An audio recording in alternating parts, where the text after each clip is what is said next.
you do not represent our country.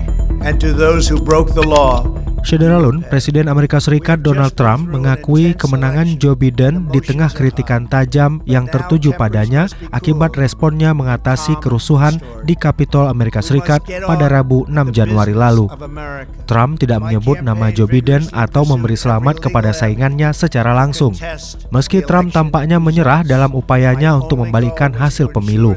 Di akhir video pada Twitter pribadinya, ia mengisyaratkan bahwa ia terus melihat masa depan dalam politik.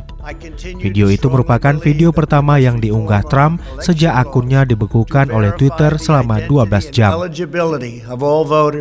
And to ensure faith and confidence in all future elections. A new administration will be inaugurated on January 20th.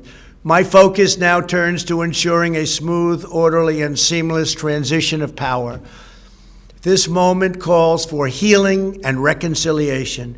2020 has been a challenging time for our people. A menacing pandemic has upended the lives of our citizens, isolated millions in their homes, damaged our economy, and claimed countless lives. Rusuh di Kapitol menewaskan 5 orang, termasuk 4 warga sipil dan 1 orang polisi. Our incredible journey is only just beginning.